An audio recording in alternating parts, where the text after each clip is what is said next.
ठीक है, खुद को संभाल लेना सीख यार, बी मैच्योर लिटिल बिट। ठीक है, फ्रांस कॉन्स्टिट्यूशन नेक्स्ट टॉपिक देखेंगे, उसके पहले 2-3 क्वेश्चन लिख लो आप। है चाहे, ठीक है। Number 1, question number 1, compare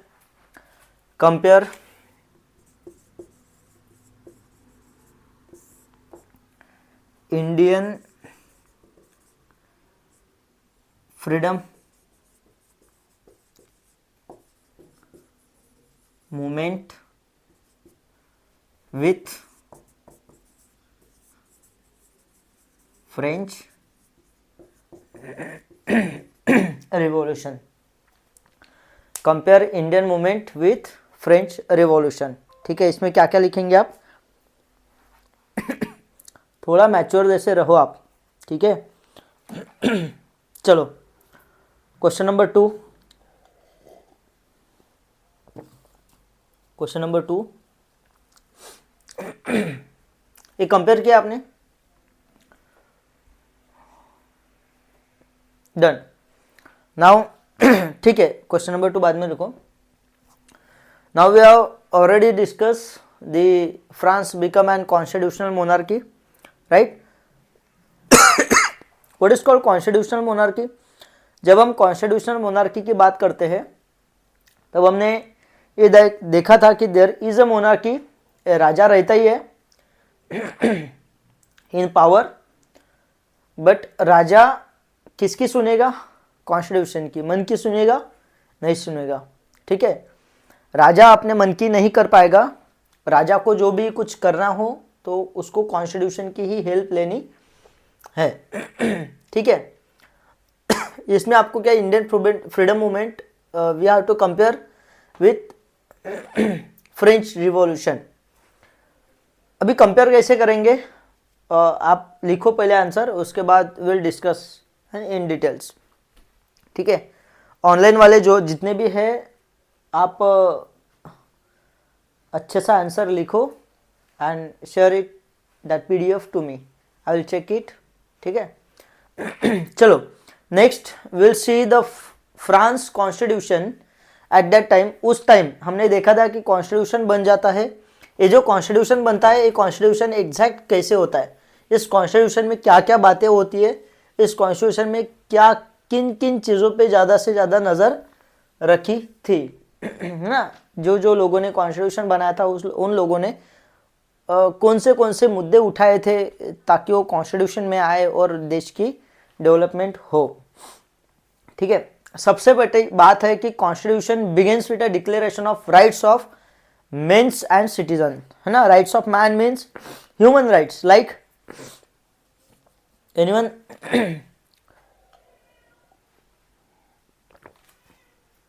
what is called human right?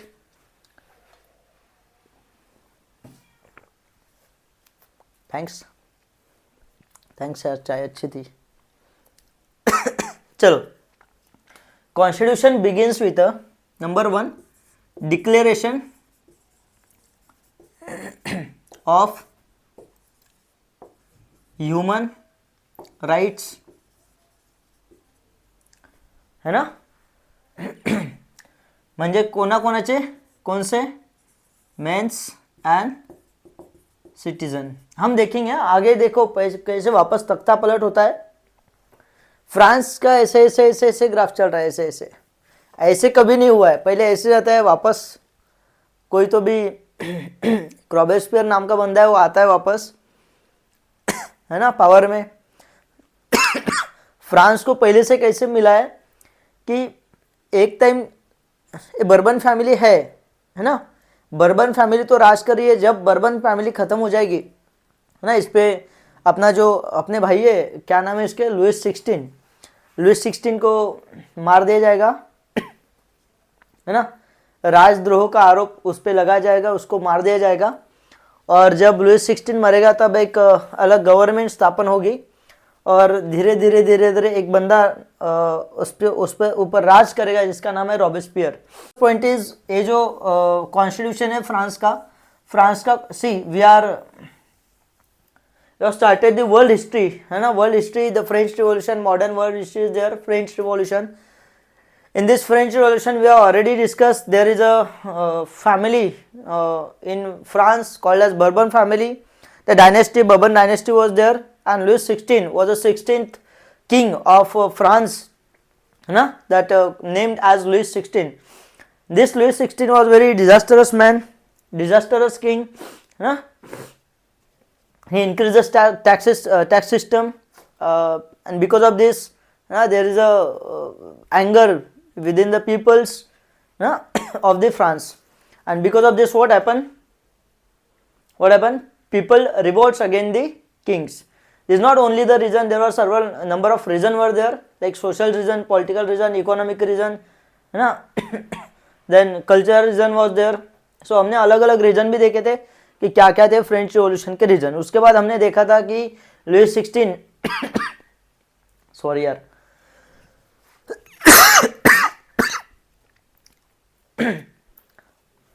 भाई 14 घंटे 15 घंटे पढ़ाता हूँ मेरे 1700 लोगों को पढ़ाता हूँ, ठीक है। सो चलो ठीक है, होता है, कोई प्रॉब्लम नहीं।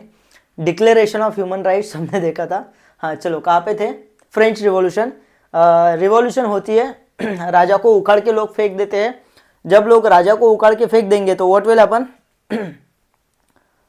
हैपन, अरे भैया गवर्नमेंट स्थापन होगी ना, डेमोक्रेसी लाने की, कॉन्स्टिट्यूशन तैयार हो जाएगा। हमने देखा था there was a social stratification, state 1, state 2, state 3। Because of this social stratification state 1 और स्टेट 2 को टैक्स पे नहीं करने पड़ते थे, स्टेट 3 पे सब कुछ बर्डन था। ये जो बर्डन पूरा स्टेट 3 पे था, स्टेट 3 इसकी वजह से नाराज था, है ना। और जब देश के पास कुछ पैसा नहीं होता है, राजा के पास पैसा नहीं होता है, तब क्या होता है, राजा मीटिंग बुलाता है स्टेट जनरल की और बोलता है कि भैया टैक्स बढ़ाएंगे, है ना। इसकी वजह से क्या होता है, स्टेट 3 को आता है गुस्सा, निकल जाता है और बोलता है कि हम एक स्वयं नेशनल असेंबली है, कॉन्स्टिट्यूशन बनाने की कोशिश करेंगे। इसके बाद रिवॉल्यूशन तो चल रहा है, पैरेलल चीज़ें देखी थी, राजा मिलिट्री बुला रहा है लोगों को मारने के लिए, है ना। एंड इसी की वजह से लोग और भड़क जाएंगे, बस्टाइल का किला तोड़ देंगे, लोगों को रिहा करेंगे, आर्म्स हाथ में लेंगे और पीपल्स मिलिटिया तैयार करेंगे। धीरे धीरे धीरे राजा अपने घुटने टेक देगा, राजा बोलेगा कि भैया हम शरणागति पद करते हैं कि हमें छोड़ दो, हमें कुछ नहीं करना है, आप जो बोलेंगे वही होगा। फिर कॉन्स्टिट्यूशन बनता है और कॉन्स्टिट्यूशन बनने के बाद स्टेज आता है कॉन्स्टिट्यूशनल मोनार्की में। यहाँ तक हमने देखा था। आज हम देखेंगे फ्रांस कॉन्स्टिट्यूशन जब बनता है वो कौन से बेसिस पे, मतलब कौन से पॉइंट उस कॉन्स्टिट्यूशन में थे, ऊपर से देखेंगे, ज़्यादा डीप में जाने की जरूरत नहीं है। सबसे बड़ी बात है the declaration of human rights. यहाँ पे दिया है कि declaration of rights of man and citizen, है ना। कुछ राइट्स ऐसे थे जो ओनली फॉर मैन, वीमेन के लिए कुछ राइट्स नहीं थे। कुछ राइट्स ऐसे थे जो ओनली फॉर सिटीजन, है ना, जो नॉन सिटीजन के लिए भी नहीं थे। और कुछ राइट ऐसे थे, कुछ ह्यूमन राइट्स थे, ठीक है। अभी ह्यूमन राइट्स कौन सा होगा? फूड इज ह्यूमन राइट, तो फूड सबके लिए चाहिए, है ना। देन सिटीजन राइट कौन सा हो सकता है? मेंस राइट, वोटिंग राइट सबको तो नहीं मिलेगा, ठीक है, ऐसे राइट थे। The right such as right to life, freedom of speech, freedom of opinion, equality before law were given to each human being by birth and could not be taken away। सबसे बड़ा point और पहला point ये देखो, right such as, पहला कौन सा है? Right to life.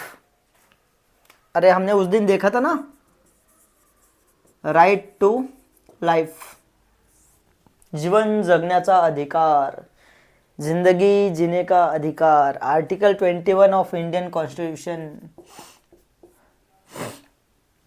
है ना, यही तो है, ठीक है, समझे, ये था। इसके बाद फ्रीडम ऑफ स्पीच, आप कुछ भी बात कर सकते हो, बस आप जो बात करेंगे उसकी वजह से सोसाइटी को नुकसान नहीं होना चाहिए, दूसरे लोग हैं उनका जो राइट टू लाइफ है वो हैम्पर नहीं होना चाहिए, बाकी आप कुछ भी बात कर सकते हो, ठीक है। फ्रीडम ऑफ ओपिनियन, आप ओपिनियन दे सकते हो कि ऐसा नहीं होना चाहिए, वैसा होना चाहिए, हमारे देश में भी है। Then equality before law, what is the equality before law? Equality before law, what is this equality before law? Equality before law means law के सामने सब इक्वल है। और आगे जाके थोड़ा सा मॉडर्नाइज ये लॉ करके हमने इंडिया में बनाया कि equality before law, equal protection of law. That's why we have to compare it with Indian scenario. ठीक है, चलो नेक्स्ट रीड इट।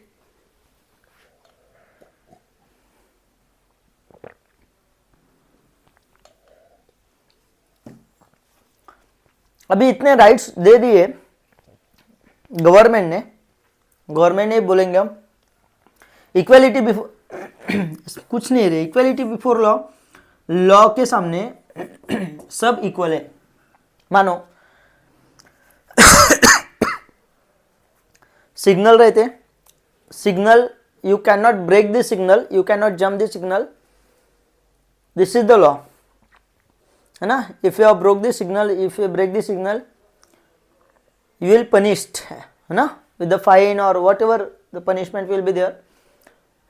1000 रुपये आपको फाइन लगेगा अगर आपने सिग्नल ब्रेक किया तो। This law is made for me also and made for prime minister also. This is called equality before law. Law के सामने सब समान है। मतलब अगर मैंने कोई मर्डर किया तो मुझे भी 10 साल की सजा होगी, और प्राइम मिनिस्टर ने भी मर्डर किया तो उसको भी 10 साल की सजा होगी, सुप्रीम कोर्ट के जज ने भी मर्डर किया तो उसको भी 10 साल की ही सजा होगी। लॉ के सामने सब समान है, ठीक है। इक्वलिटी बिफोर लॉ, चलो ठीक है। It was a duty of state to protect sorry यार, थोड़ी तबीयत खराब है। It was a duty of state to protect each citizens natural right. Second था कि it was duty of state, state मतलब गवर्नमेंट की ये ड्यूटी थी, primary duty of government to protect each citizens natural right. हमारा जो natural right है कौन सा है? Right to life, right to think. Even पहले ऐसा होता था कि आप कुछ सोच भी नहीं सकते। अब बात करेंगे सर ऐसे कैसे बात कर रहे हो, मन पे थोड़ी कंट्रोल है ना, फिजिकल शरीर पे आप कंट्रोल कर सकते हो, मन को कैसे करेंगे? आपके विचार आपके एक्शन में बदलते थे, इसलिए विचार ही नहीं करने को एजुकेशन ही नहीं देते थे ना, राइट टू थिंक ही नहीं है आदमी के पास। So this is the natural right, है ना। Right to life, right to food, not only food, right to healthy food, right to get healthy food, है ना। खाता तो कुत्ता भी है, गली का कुत्ता कैसे इधर उधर से कुछ तो भी मिला खा देता है ना। आप बोलेंगे सर भिखारी भी खाता है, उसको राइट टू हेल्दी फूड है, गवर्नमेंट ने देना चाहिए। And this is the primary duty of any state, any government to protect क्या? Each citizens natural right. जो नैसर्गिक राइट है उसका जो नेचुरल राइट है, वो नेचुरल राइट गवर्नमेंट ने लोगों को देना चाहिए। बंधन नहीं बनाना है ना, उसको बांध के नहीं रखना है, गवर्नमेंट को दे देना चाहिए कि आपका नेचुरल राइट है, आप रख लो, ठीक है। देन चलो अभी देखो ये जो कॉन्स्टिट्यूशन, ये देखो ये 2-3 चीज़ों पे पूरा कॉन्स्टिट्यूशन डिपेंड था। धीरे धीरे देखो फ्रांस का कॉन्स्टिट्यूशन भी ग्रो कर रहा है, धीरे लोगों के अंदर समझ आ रही है, धीरे धीरे कुछ फिलोसोफर अपनी बातें मॉडर्नाइज कर रहे हैं, है ना। फिलोसोफर को भी समझ में आ रहा है कि क्या करना है क्या नहीं करना है। एक क्या बोल सकते हो, रिसर्च R&D के स्टेज पे था फ्रांस, है ना। और धीरे धीरे कुछ लोग, अभी देखो जब कोई भी सोसाइटी ग्रो करने लगती है तब इनिशियल स्टेट पे आप ये समझ लो, कोई भी सोसाइटी जब ग्रो करती है तो इनिशियल स्टेट पे लोग बहुत ज़्यादा अनएजुकेटेड होते हैं, लोगों को ज्ञान ही नहीं है, लोगों को बस खाने पीने के प्रॉब्लम्स वही सॉल्व किए तो बस हो गए, उसको लगता है कि अपनी ज़िंदगी भी बस अभी मोक्ष प्राप्ति हो गया, है ना, ऐसे लगता है। पर एक्चुअल में ग्रोथ चालू होती है जब आप एजुकेटेड होते हो। जो पीढ़ी एजुकेटेड है उस पीढ़ी से सोसाइटी की ग्रोथ चालू होती है, आप समझ रहे हो। अब देखो, ये जो इनिशियल स्टेज है, ये इनिशियल स्टेज थी फ्रांस की, और पीपल वेयर अनएजुकेटेड, लोगों के अंदर शिक्षा नाम की कोई चीज नहीं है, लोगों को एजुकेशन ही नहीं मिल रहा था आज तक, लोगों को अंधकार में बिठाया गया था आज तक कि आपको बस यही काम करना है ना। और धीरे धीरे धीरे धीरे जैसे फिलोसोफर्स अपनी बात रखेंगे, तब लोग तो पढ़ेंगे नहीं, बिकॉज लोगों को पढ़ना लिखना आता ही नहीं है, तो कुछ फिलोसोफर्स सिंबल में बात करते थे। symbolism was there, and in this symbol there were various political symbols were there. Political symbol was there, है ना। ये जो पॉलिटिकल सिंबल है उसमें कुछ 6-7 सिंबल हम देखेंगे। यहाँ पे दिया है कि the majority of men and women in the 18th century could not read or write, वो उसको पढ़ना लिखना आता ही नहीं है। So image and symbols were frequently use instead of printed words, है ना। जैसे बच्चों को टाइगर थोड़ी समझ में आता है कि टाइगर, है ना, बच्चों को अगर छोटे छोटे बच्चे उसको समझाना है तो हम ऐसे नहीं करते TIGER टाइगर, नो, उसको ये बोलते हैं देख टाइगर, टाइगर, है ना। सो टाइगर कैसे करता है, फिर बच्चा बोलता है ना। So it is like this initial stage of human being and the modernisation of education. और ये हम देखेंगे कि फ्रांस में आफ्टर द कॉन्स्टिट्यूशन कौन से ऐसे पॉलिटिकल सिंबल थे जिनकी वजह से लोगों के अंदर एनलाइटनमेंट की फेज आ गई, लोग थोड़ा थोड़ा जागरूक होने लगे और लोगों को समझ में आने लगा कि इस चीज का इंपॉर्टेंस क्या है। Let us try to understand this things. तो सबसे पहला था the broken chain. The broken chain, chain होती है ना, चेन,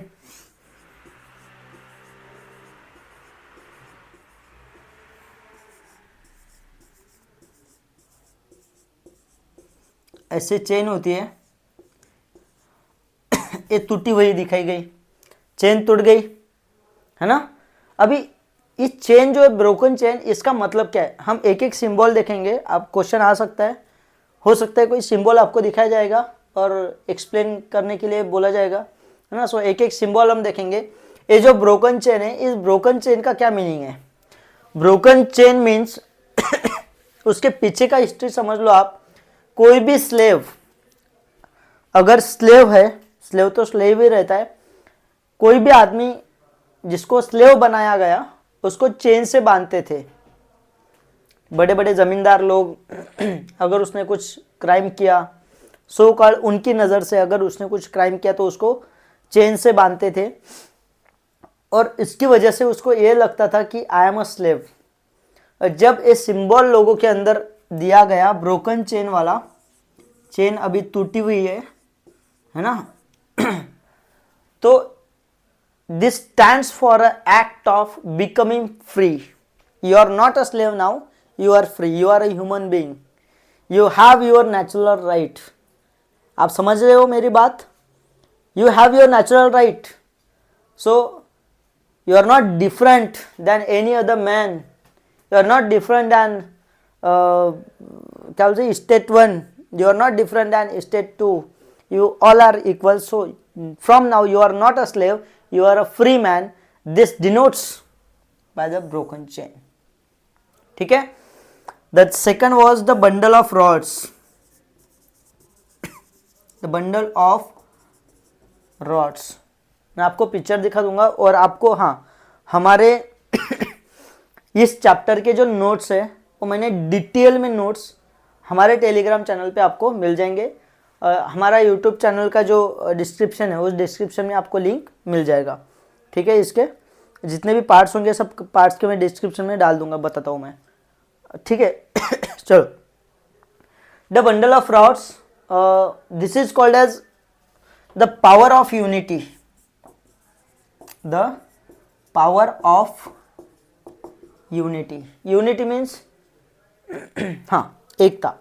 एकता की पावर कितनी होती है, ये फ्रेंच रिवॉल्यूशन ने पूरी दुनिया को दिखा दिया कि इतनी बड़ी बर्बन डायनेस्टी, इतना पावरफुल किंग लुइस 16, मतलब 16वां राजा है ये बंदा 16वां राजा है, पूरे डायनेस्टी का एक बहुत बड़ा एम्परर है, वो भी फ्रांस का उस टाइम के। लोग एक हो गए और राज गद्दी को फेंक दिया। This is the power of unity. और यही दिखाने की कोशिश हो रही है लोगों के, अगर आप एक है तो आप सेफ है। महाराष्ट्र में इस बार नारा था एक है तो सेफ है, कोई तो भी पार्टी का, ठीक है, नाम नहीं लूंगा मैं, समझ लेना, ठीक है। सो लोगों को यही बताया था कि भाई this is a bundle of rods, and ये डिनोट करता है, ये आपको दिखाता है, ये आपको प्रदर्शित करता है क्या, if you are unite you are powerful, ठीक है। आप टूट गए, आपको कोई भी स्लेव बनाएगा। अगर आप एक हो, अगर आप मजबूत हो, अगर आप सब एक मिलके लड़ रहे हो, तो आपको कोई नहीं हरा सकता है। This denotes show the strength lies in unity. Unity में जो स्ट्रेंथ है वो दिखाता है। The I within a triangle radiating light, है ना, ये दिखाता है कि एक ट्राइंगल होता है, है ना। Third is I in triangle, triangle light, मतलब एक ट्राइंगल होता है, आप ठीक है समझ लो ये बात।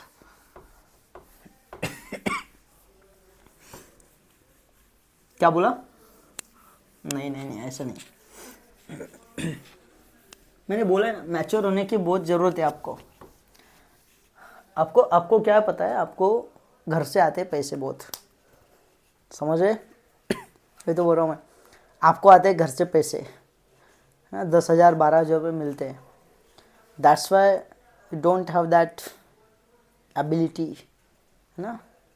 आप समझ नहीं पाएंगे कि पैसे कैसे कमाने होते हैं। कभी पैसे कमाएंगे ना तब समझ में आएगा कि एक एक रुपया कैसे जोड़ना पड़ता है भैया। आपका बाप उधर मर रहा है धूप में, खेती में, राइट, क्या करते हैं डैडी? हाँ बोला, मुझे पता है, नज़र से समझ में आता है यार, चेहरे से समझ में आता है ना, किसानों का चेहरा अलग दिखता है। थोड़ा सा ख्याल रखो पप्पा का, है ना, सोचो पप्पा के बारे में, पप्पा कितना मेहनत करे वहाँ पे, and just break this hurdle of poverty ना। चलो बात हुई थी पप्पा से मेरे। चलो द फोर्थ इज, लक्ष्य द्या सगळ्याचा। द फोर्थ इज क्या था?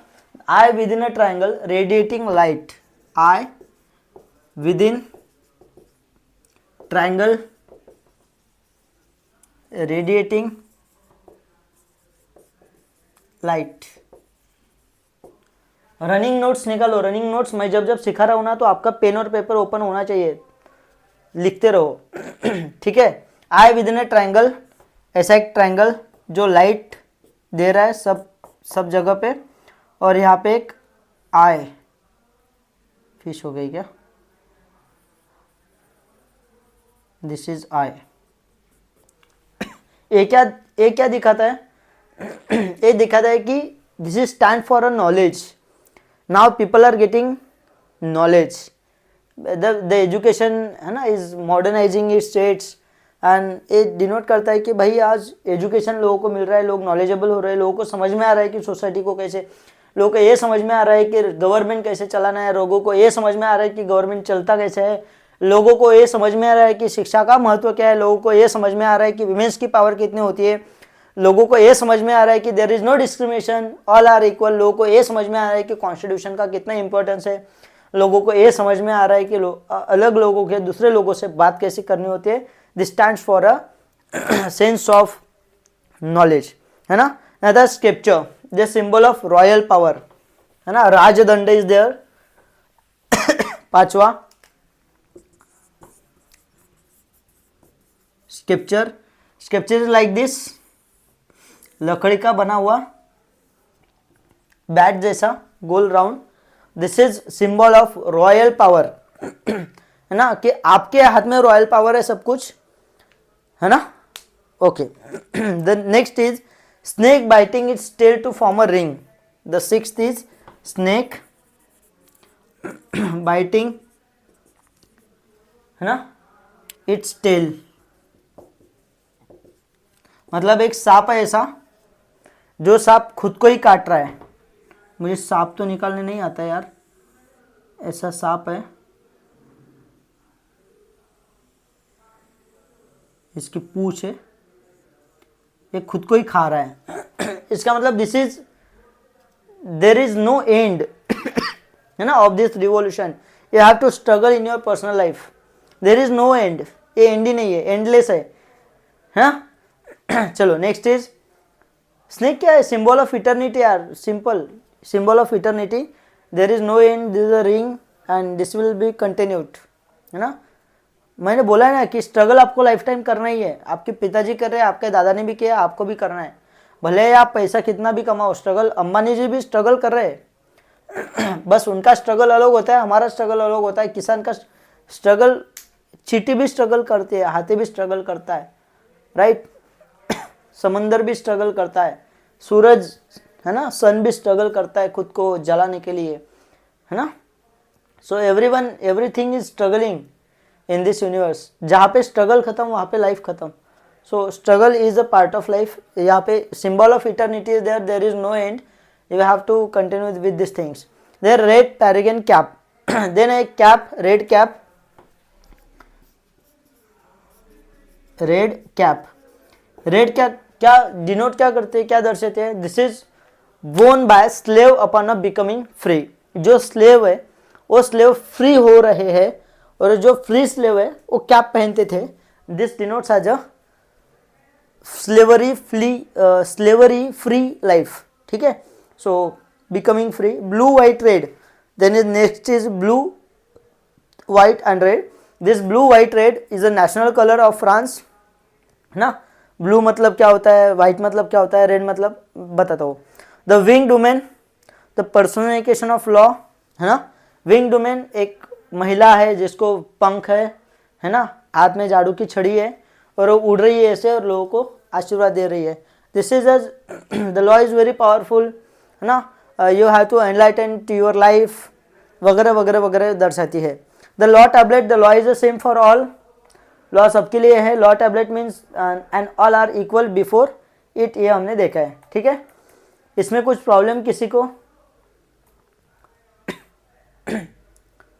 wing domain is nothing to help uneducated citizens to understand the meaning of French Revolution, है ना, ये विंग डोमेन समझ आ रही है सबको कि फ्रेंच रिवॉल्यूशन की इंपॉर्टेंस क्या है, right. Then encourage citizens to participate in the revolution, revolution में आप भी पार्टिसिपेट करो, अगर आपको लगता है, आज भी बोल रहे हैं ना, क्या आपको लगता है एडवर्टाइज में, क्या आपको लगता है आपकी माँ बहन सेफ है, आपको लगता है इस देश की महिला सेफ है, आपको लगता है आपको शिक्षा मिल रही है, अगर आपको नहीं लगता तो हमें वोट दीजिए, हम आपको ये सब देंगे, है ना।